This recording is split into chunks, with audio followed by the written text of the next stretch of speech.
There's a strange moment that happens when your world falls apart. Not an explosion, not a grand spectacle, but a quiet shift, like the universe itself exhales and lets you in on a secret you weren't supposed to hear. That moment for me came in the form of a single glance across a dimly lit restaurant. I stood there just outside the entrance, my fingers tightening around the small velvet box in my pocket. It was supposed to be a surprise, something special, something to remind Evelyn of what we had. Instead, I found myself frozen in place, my stomach twisting as my eyes locked onto the scene before me. She sat at our usual table, but she wasn't alone. The man across from her leaned in his hand, casually resting on hers, the kind of touch that didn't belong to a coworker, a friend, or anyone else who should have been sitting in my seat. She was smiling. Not the polite, distant smile she'd been giving me for months, the one that felt rehearsed. No, this was different. This was real. And just like that, something inside me shattered. A slow, quiet death. Looking back, I should have seen it coming. The late nights at work, the sudden interest in her appearance, the way her phone was always angled away from me.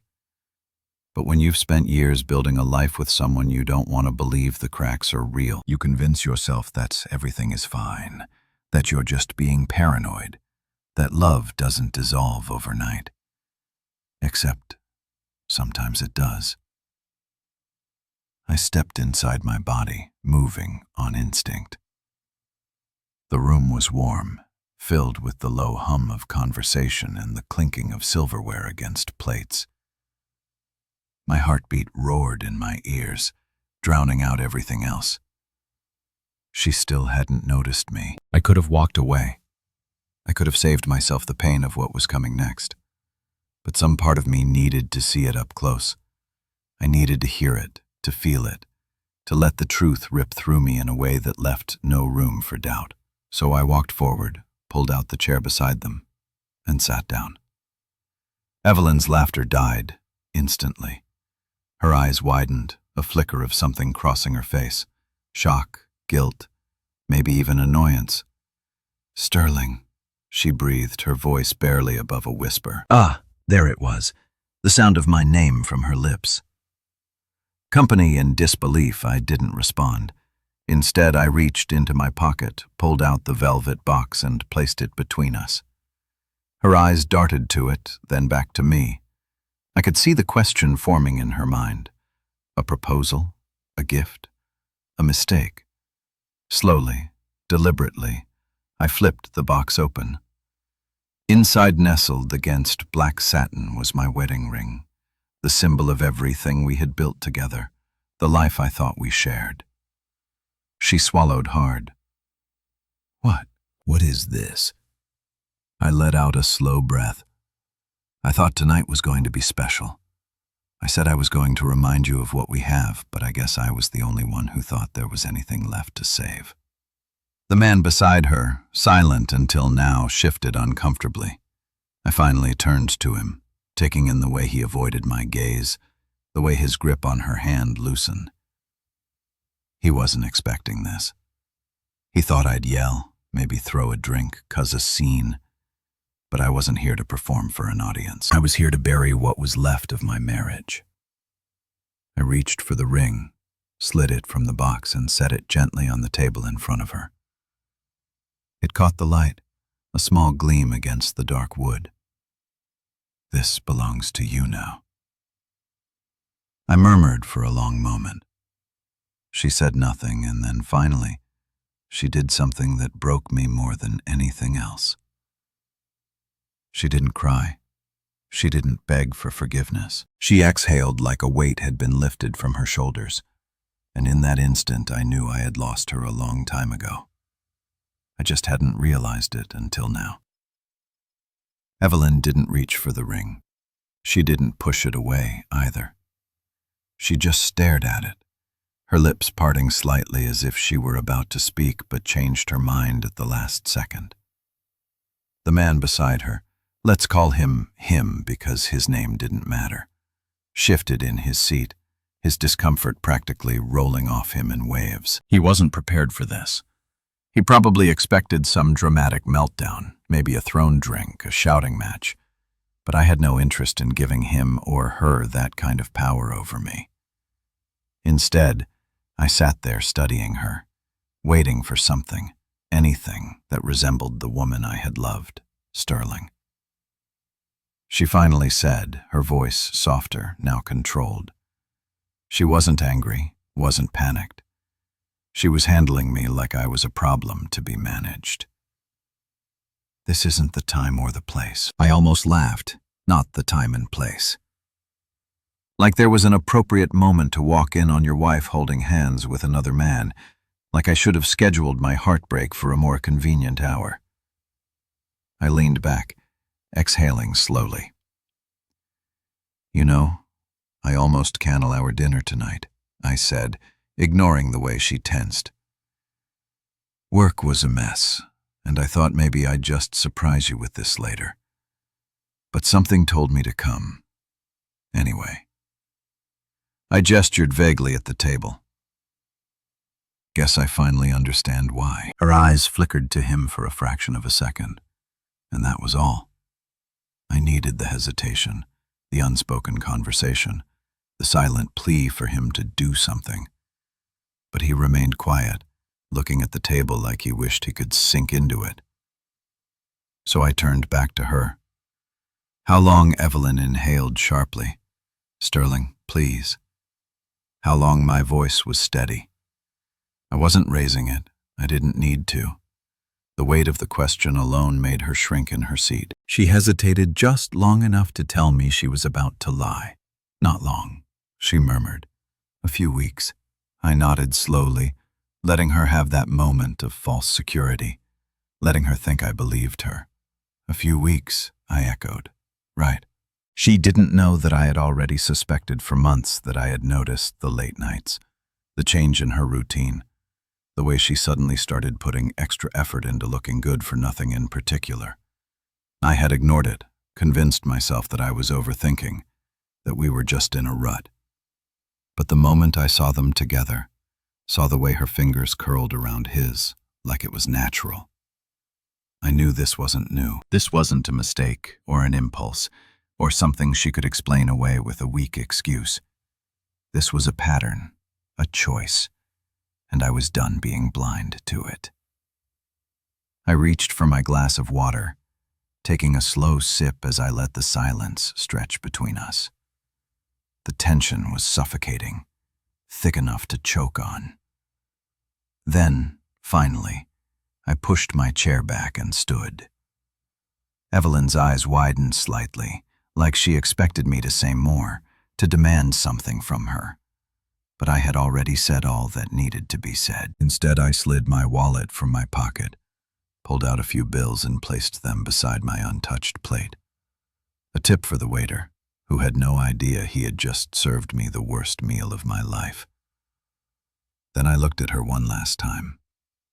I hope it was worth it, I said quietly, and with that I walked away. I didn't look back, but as I stepped out into the cool night air, my heart pounding against my ribs, one thought kept repeating in my head. It wasn't over. Not yet. The cold air hit my face as I stepped out of the restaurant, but it did nothing to numb the storm inside me. My fingers curled into fists at my sides, not out of anger, but out of the overwhelming need to feel something solid, something real. I kept walking in my mind, replaying the moment Evelyn had exhaled that single breath like a weight had lifted off her shoulders. Not fear, not guilt, relief. I should have seen it earlier. There was no grand confession, no pleading, no panic. Just a quiet, unspoken acknowledgement between us that whatever we built over the years had already crumbled. I had just been too blind to notice the dust settling around me. I wasn't angry in the way people expect. I wasn't thinking about revenge or destruction. That wasn't me. I was just hollow. The kind of emptiness that swallows you whole, creeping into every thought, every movement, until even breathing feels like a chore. I reached my car, but I didn't get in. Instead, I stood there staring at my own reflection in the driver's side window. The man staring back at me wasn't the same man who had left the house an hour ago, ready to surprise his wife with a symbolic renewal of their commitment. No, the man in the glass was a stranger one, forced to confront the undeniable truth that the woman he had loved, the life he had cherished, was nothing more than a memory. Now, a vibration in my pocket snapped me out of it. My phone. I pulled it out and glanced at the screen. Evelyn. I let it ring, then again and again. I didn't answer. Instead, I slipped the phone back into my pocket and finally opened the car door. But before I could slide into the driver's seat, my gaze lifted straight to the large window of the restaurant. She was still sitting there, but now she wasn't looking at him. She was looking at me. Her face was unreadable, her expression caught somewhere between regret and something else. I couldn't quite place, but she didn't move. She didn't come rushing after me. She just watched, and for the first time in our entire relationship, I had no desire to figure out what was going through her mind. I got in the car, started the engine, and drove away. The empty house. By the time I pulled into our driveway, the reality of what had just happened was beginning to settle in. The house was dark, quiet for a moment. I just sat there, gripping the steering wheel, staring at the front door like it no longer belonged to me. How do you walk into a home that doesn't feel like home anymore? How do you sleep in a bed that still smells like the person who betrayed you? How do you exist in a space filled with ghosts of the life you thought was real? I forced myself to move to get out of the car to unlock the door. Inside, everything was exactly the same as it had been when I left the framed photos on the walls. The cozy blanket draped over the couch. The candle on the coffee table that Evelyn always lit in the evenings. It was all still there, untouched, like nothing had changed. But everything had changed. I stood in the middle of the living room staring at the picture of us on our wedding day. Evie's smile was wide, her arms wrapped tightly around me. I looked at my own face, trying to remember what that version of me had felt like. Then, with a slow, deliberate movement, I took the frame off the wall and placed it face down on the coffee table. I didn't need to see that anymore. I walked upstairs into our bedroom, our bed. Her side of the closet was filled with neatly hung dresses, sweaters, shoes lined up in perfect rows. I stood there, staring at them before stepping closer. Then, without thinking, I reached out and pulled a sweater from the hanger. It smelled like her perfume, the same scent she had probably worn to his place, the same scent that clung to her when she came home late and kissed me like nothing was wrong. I dropped it onto the floor. I wasn't sure how long I stood there, but eventually I backed away, my throat tightening. I needed to get out of here. Just as I turned to leave, my phone buzzed in my pocket again. I pulled it out expecting Evelyn's name, but it wasn't her. It was a message from my best friend, Grant. "Hey man, call me when you get this. It's important." I frowned. Of all the people to reach out to me tonight, I hadn't expected him. I hesitated for a moment, then hit dial. He picked up on the first ring. "Sterling," he said, his voice tense. "Are you home?" "Yeah," I said slowly. "Why?" There was a long pause, then finally he exhaled sharply. "There's something you need to know." I gripped the phone tighter. Grant wasn't the kind of guy to be dramatic, but something about his tone made my chest tighten. "What is it?" I asked, my voice steady despite the storm inside me. Another pause then. In a voice lower than before, he said, "It's about Evelyn." A bitter laugh escaped me before I could stop it. "Of course it was. Yeah, Grant, I figured that much," I said. "What exactly do you think I don't already know?" Another exhale from his side. "Look, man, I don't know how to say this, but I've known for a while." The words landed like a blow to the stomach. My grip on the phone tightened until my knuckles turned white. "What I found out about her months ago," he admitted. "I wanted to tell you, but I didn't hear the rest." My head was buzzing, my pulse pounding in my ears. He knew one of the people I trusted most in the world had known about my wife's affair for months, and he hadn't told me. "You knew," I repeated, my voice eerily calm, Sterling. "Man. You knew," I said again, this time louder. "And you didn't tell me. I thought I was protecting you." Grant's voice was pleading now. "I didn't have proof, and I didn't know how to bring it up. You were happy, man, and I didn't want to be the one to rip your life apart." I let out a hollow laugh. "You didn't want to rip my life apart," I echoed. "So what? Letting me walk around like an idiot while my wife paraded around with someone else was better." "Sterling, I'm sorry," he said, and for the first time he actually sounded like he meant it. "I messed up. I thought if I stayed out of it, maybe I was wrong. Maybe, who is he?"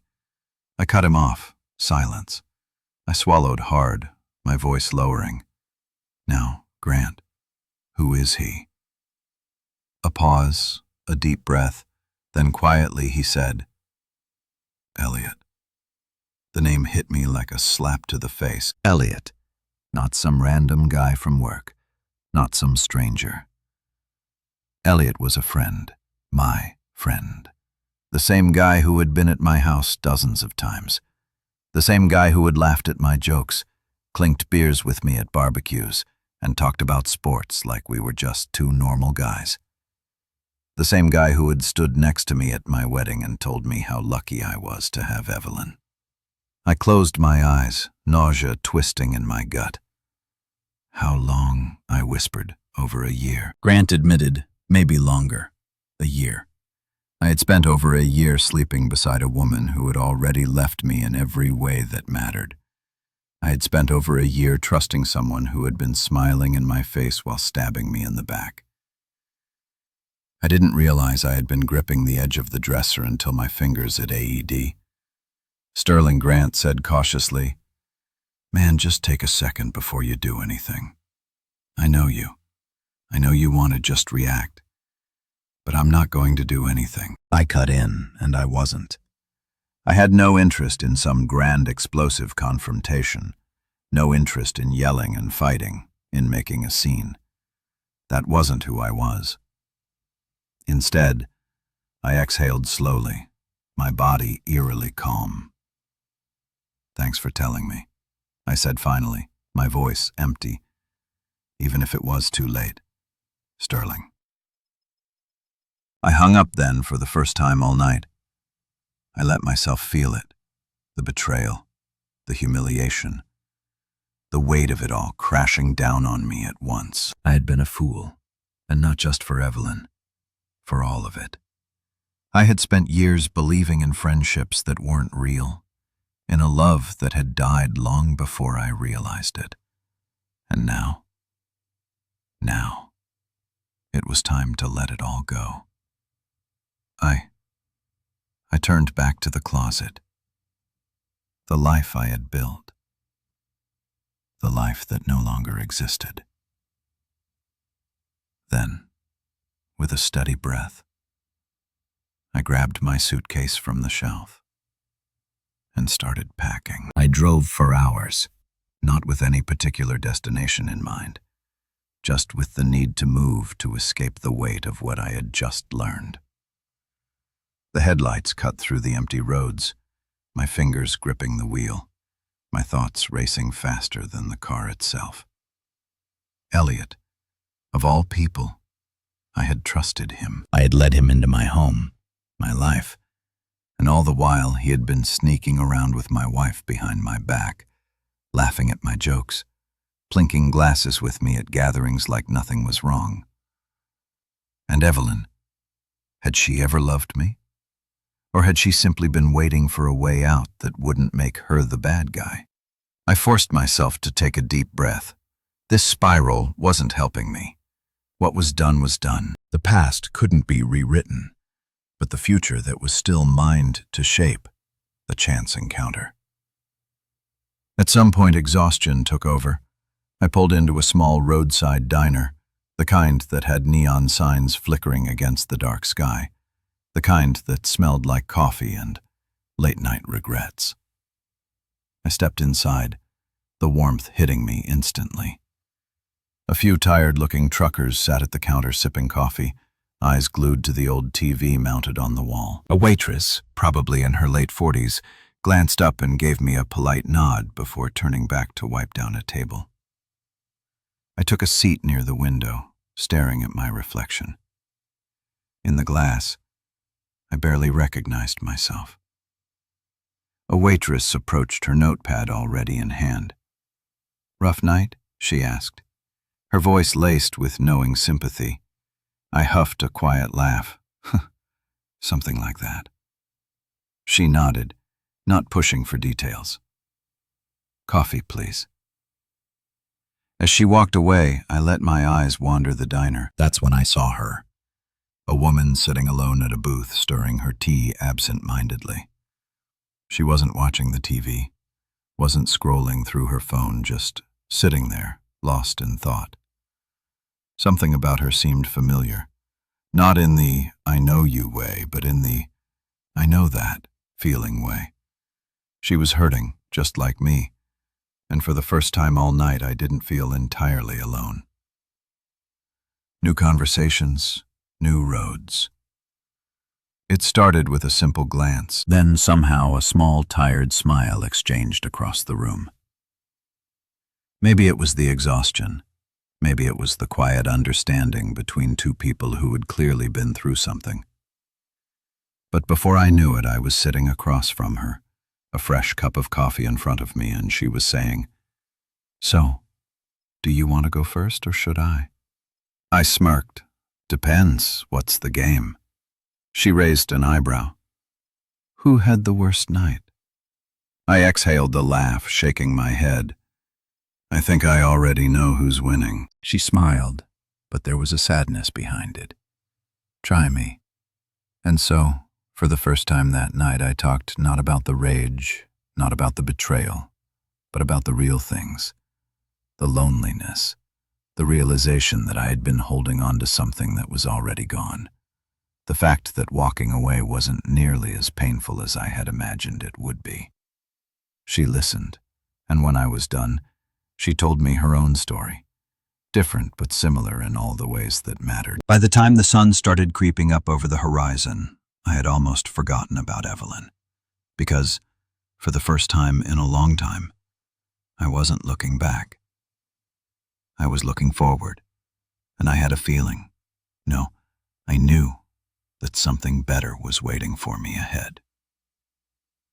The sun was rising outside the diner, casting a soft orange glow over the empty parking lot. The first hints of morning stretched across the sky, signaling the start of a new day, one I never expected to greet like this. I sat across from the woman, a stranger who somehow didn't feel like one. Her name was Marin. She had been sitting alone, much like I had, lost in thoughts that mirrored my own. She stirred her tea absently, watching me with quiet curiosity. So she said, tilting her head, "What's next for you?" I exhaled, running a hand through my hair. "Honestly," I shrugged. "No clue." She smirked. "Ed?" "Good." I frowned. "Good." She leaned forward slightly, her expression calm but knowing. "You've been living in a script, Sterling. You've been following a plan, one that someone else rewrote without telling you, and now that the script's been ripped up, you get to decide how the rest of the story goes." I blinked. "You always talk like this."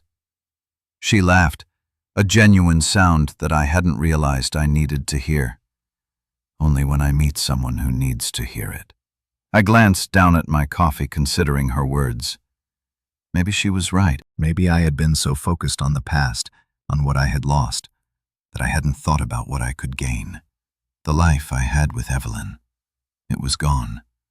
The betrayal, the lies, the humiliation. It was all behind me now. But that didn't mean I was gone. I was still here, still breathing, still capable of something new. I looked back at Maren. What about you? What's your next move? She smiled slightly, her fingers wrapping around her. Tamag haven't decided yet. But that's the fun part, isn't it? I thought about that. The idea of the unknown had always terrified me. I had planned my life carefully, built it step by step, and yet, sitting here now, staring at the open road ahead, I realized something strange. For the first time in a long time, I wasn't afraid.